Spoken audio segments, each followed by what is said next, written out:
दहशत के पिटारे से एक डरावनी कहानी जिसे मौत का खेल कहना ही सही होगा। एक ऐसा भूतिया खेल जिसमें कई लोगों ने मौत को गले लगा लिया। एक शहर के कोने में एक भूतिया घर था। उसकी दहशत की खबर से सभी शहरवासी परिचित थे। उस घर के आसपास कई एकड़ जमीनों तक कोई घर नहीं बना था। दरअसल उस घर के आसपास कोई रहना ही नहीं चाहता था। एक बार एक टेलीविजन सीरियल डायरेक्टर उसी भूतिया घर में एक लाइव रिकॉर्डिंग सीरियल शूट करने का मन बनाता है, जिसका नाम वह मौत का खेल रखता है। इस खेल में चुने हुए प्रतिभागियों को भूतिया घर के अंदर पूरी रात गुजारनी होगी और इस दौरान हर कमरे में कैमरे लगे होंगे जो इनके डर भरे पलों को रिकॉर्ड करेंगे और अंत में जो प्रतिभागी बिना डरे पूरी रात गुजार लेगा उसे 1 करोड़ की इनामी राशि दी जाएगी। सीरियल डायरेक्टर मौत का खेल की घोषणा सारे शहर में कर देते हैं, लेकिन उन्हें प्रशासन का एक नोटिस आता है कि आपको उस घर में शूटिंग करने की इजाजत नहीं मिल सकती। वह घर खतरे के दायरे में आता है।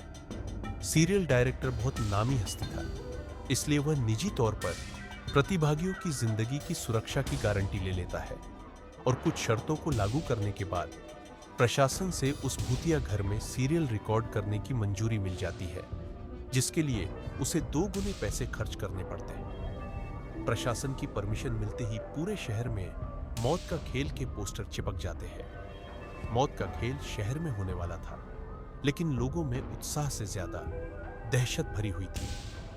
पूरे शहर को यकीन था कि इस प्रोग्राम में हिस्सा लेने वाले लोग जिंदा नहीं बचेंगे, लेकिन ये दुनिया तरह तरह की इंसानों से भरी है। उस प्रोग्राम में इनाम की लालच में कुछ लोग हिस्सा लेने पहुंचते हैं।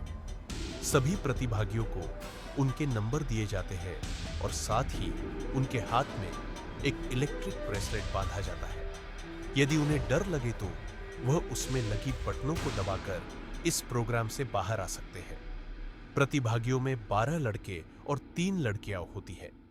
दिन के समय ही बिल्डिंग के कमरों में कैमरे लगा दिए गए थे, क्योंकि रात को भूतिया आत्माएं उस बिल्डिंग के कमरों में दहशत का तांडव मचाती है और रात के समय अंदर जाने की हिम्मत बहुत कम लोग ही जुटा पाएगा। एक एक करके सभी प्रतिभागी अंदर चले जाते हैं। सभी अपने नंबर के हिसाब से अपने कमरे को चुनते हैं और अंदर जाते ही सभी को अंदर से ताला लगाकर चाबी बाहर फेंकनी होती है। दरवाजे का ताला इलेक्ट्रॉनिक बनाया गया था।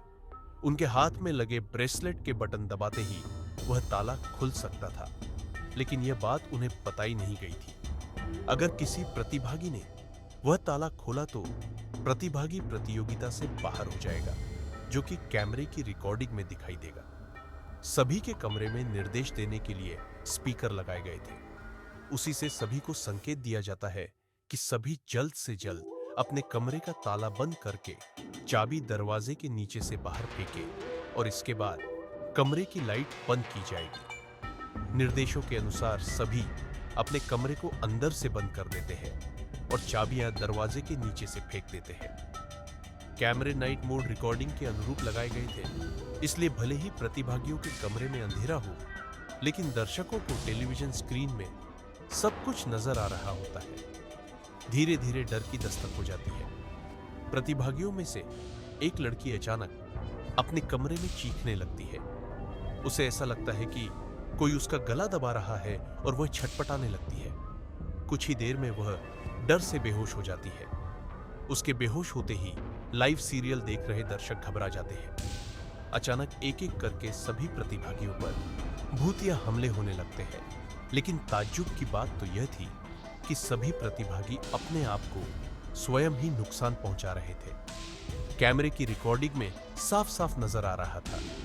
कोई अपने चेहरे पर खरोंच रहा था तो कोई अपना गला दबा रहा था और तो और कई तो अपना सर भी दीवार से मारकर घायल कर रहे थे। दर्शकों का डर बढ़ते देख बिल्डिंग के नजदीक सरकारी अधिकारी पहुंच जाते हैं, क्योंकि प्रोग्राम को प्रशासन की शर्तों के अनुरूप रिकॉर्ड करने की परमिशन दी गई थी, जिनमें से एक शर्त यह भी है कि यदि किसी प्रतिभागी को शूटिंग के दौरान मेडिकल की जरूरत पड़ेगी तो तुरंत डॉक्टर उपलब्ध करवाया जाएगा, और जब सभी प्रतिभागियों को लाइव रिकॉर्डिंग में चोट लगने लगती है तो सभी प्रोग्राम को रोकने की आवाज उठाने लगते को बचाने की।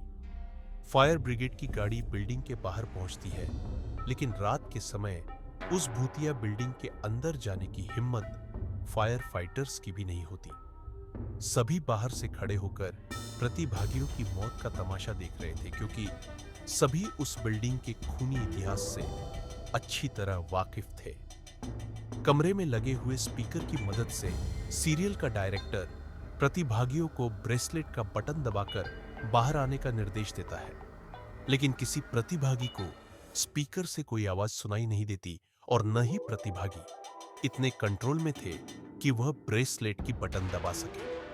देखते ही देखते सभी प्रतिभागी लाइव रिकॉर्डिंग में ही आत्महत्या कर लेते हैं, लेकिन सब जानते थे कि यह भूतों के द्वारा किया गया नरसंहार है। सुबह होते ही सबकी लाशें निकाली जाती है और सीरियल डायरेक्टर को भारी मुआवजे के साथ कई साल की जेल की सजा सुनाई जाती है और उस बिल्डिंग को हमेशा के लिए नो विजिट जोन घोषित कर दिया जाता है।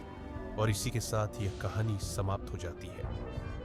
दोस्तों, कहानी अच्छी लगी हो तो वीडियो को ज्यादा से ज्यादा लाइक और एक सब्सक्राइब का बटन जरूर दबा के जाना, जो आपके लिए फ्री है, पर इससे हमें बहुत मदद और मोटिवेशन मिलेगी। धन्यवाद।